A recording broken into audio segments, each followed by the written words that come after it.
What if wanting to study wasn't about willpower at all? Most people think focus means grinding harder, locking the phone, and pushing through boredom. But the truth is simpler. Your brain isn't lazy. It's wired for reward.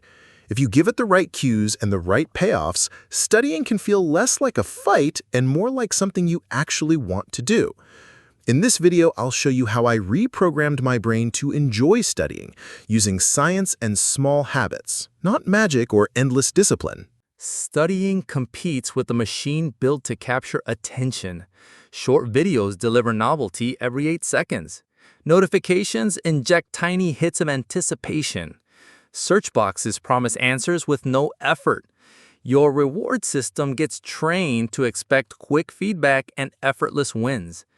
Traditional studying offers the opposite: delayed payoff, silent pages, no confetti. The result isn't laziness, it's a mismatch. Your brain chooses the environment that promises easier, faster reward. If you don't redesign that environment, willpower turns into a daily arm wrestling match you'll eventually lose. Why studying currently feels like uphill work. 1. Reward asymmetry. Entertainment pays now, studying pays later. The gap kills momentum. 2. Task size illusion. 3 hours of chemistry looks like a mountain. Your brain protects you by avoiding it. 3. Invisible progress. Games and apps show bars, levels, sounds. Studying often shows nothing. No signal, no satisfaction. 4. Identity lag. If you quietly believe, "I'm not a study person," your brain defends that belief by resisting behavior that contradicts it. 5. Fragmented attention. Constant microstimuli train you to avoid quiet. When silence arrives, your mind scrambles for noise. Each cause has a countermove. Stack them, and the experience flips. Common traps that keep people stuck. Marathon thinking, jumping from 0 to 4-hour sessions and burning out by day 3. Punishment-first systems. Docking yourself for misses instead of rewarding consistency, which builds avoidance. Tool worship.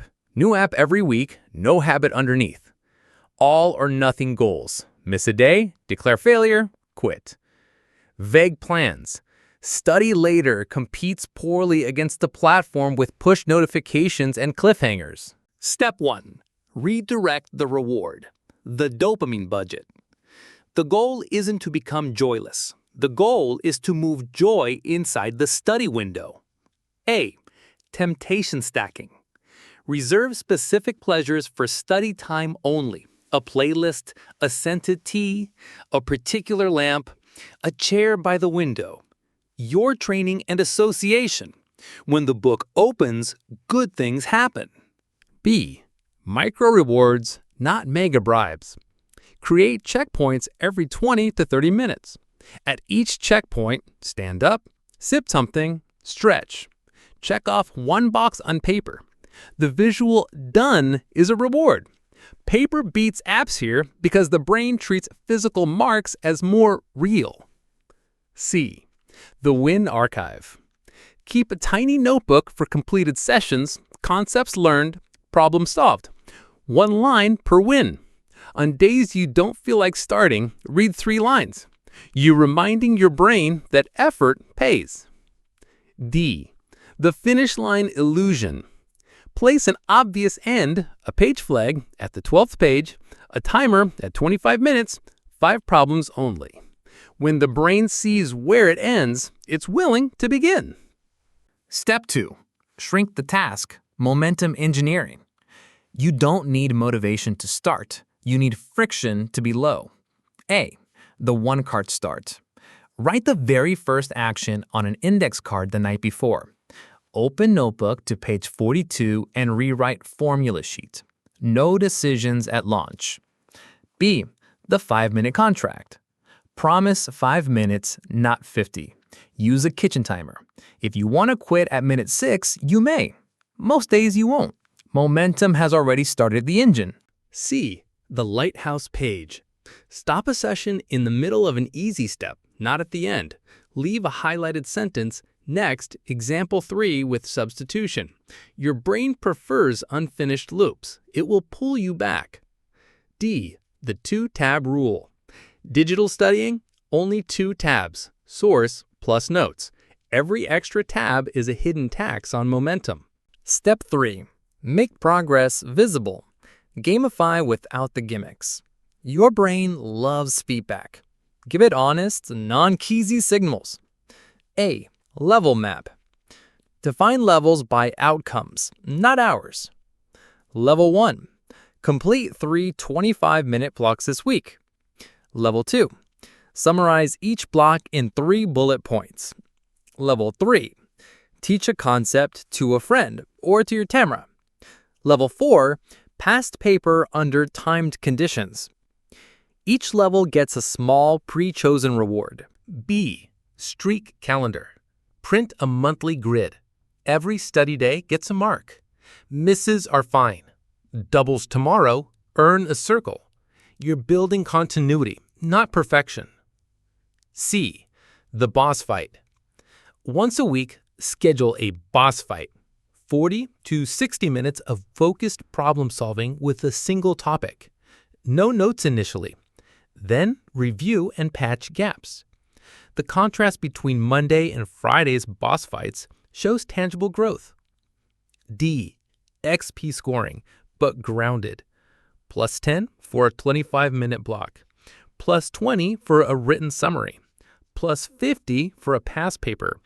At 200 XP, buy yourself a small upgrade. New pens, a desk plant, a better lamp. The reward improves the study environment, reinforcing the loop. Step 4. Identity first. Become the kind of person who studies. Behaviors chase identity. Change the sentence you believe about yourself. A. Identity statement. Write and read daily.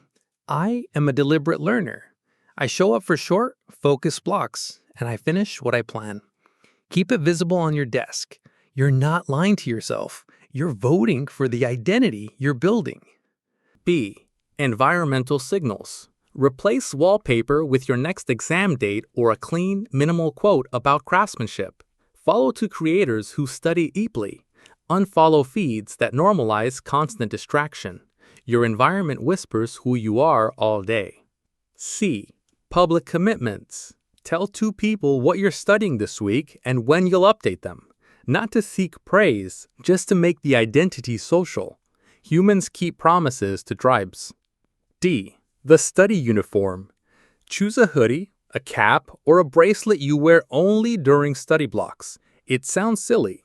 It works like a switch. Context cues trigger the mode. Step 5. Reset focus. Reduce noise before you begin. A. 30-minute quiet buffer. 30 minutes before a block. No social feeds, no short-form video, no rapid switching tasks. Do slow chores, take a walk, or prepare materials. You're downshifting your nervous system. B. The boredom warm-up. Sit at your desk for 3 minutes and do nothing. No phone, no notes. Let your mind complain. When the timer ends, open the book. The brain, hungry for stimulation, takes the study as a relief. C. Low dopamine mornings. Delay high novelty screens for the first 60 minutes after waking 3 days a week. Read 2 pages, review flashcards, or outline a plan instead. You're setting the day's tone. Creation before consumption. D. The switch cost shield. Put your phone in another room, face down, on Do Not Disturb. If that's intolerable, use a dumb timer device for blocks. Every saved micro switch compounds into deep work. Step 6. Anti-relapse design. Plan for the bad days. Consistency beats intensity. Build cushions for chaos. A. The floor, not the ceiling. Define a laughably small floor you can hit any day. 5 minutes or 1 page. If life explodes, hit the floor. Mark the streak, move on. Identity preserved. B. Pre-mortem ritual. Before starting a week, list 3 likely derailers. Evening plans, noisy home, fatigue. Write a counter for each. Morning library session, noise-canceling playlist, 15-minute nap before a block. C. The last 5. And every session with a 5-minute review. 1-sentence summary, 1 question, 1 next step. Leave your materials set for the next block. Future you will thank you. D. The recovery script. Miss 2 days? Don't bargain. Run this exact micro routine. Read the last summary, do a 5-minute block, log the win, walk for 5 minutes, schedule tomorrow's start. The aim isn't to catch up, it's to restart the flywheel. Languages. Block is 25 minutes of input plus 10 minutes of output. Read a short article. Underline unknown words. Write 8 sentences using them. Boss fight on Fridays. 2-minute monologue recorded on your phone. XP for every speaking attempt. Math, physics. Block is 20 minutes concept breakdown plus 10 minutes problem drills. Summarize the concept in 3 lines, then solve 2 problems from memory. Boss fight, a small set under time, then analyze mistakes. History, biology. Block is 15 minutes reading plus 10 minutes teach it back. Explain on paper like you're writing a guide for a friend. Highlight causes, effects, definitions. Boss fight? Write 1 short, timed paragraph from a random prompt. Programming. Block is 10 minutes reading docs plus 20 minutes coding a microfeature. End with a 2-line commit message. Boss fight? Rebuild a small function from scratch without looking, then refactor with comments. I need long sessions to make progress. Try short to build reliability. Once the habit sticks, stack blocks. Depth grows from consistency, not heroics. I tried the timer. It didn't work. Timers fail when the task is vague. Make the very first action concrete and written. Timers protect focus. They don't create clarity. I get bored. Good. Boredom is the runway. Use the boredom warm-up, then take off into structured tasks. The boredom isn't a bug, it's the pre-flight checklist. I fall off after a week. Run the pre-mortem and set the floor. Missing is allowed. Not restarting is optional. Studying doesn't have to be a battle.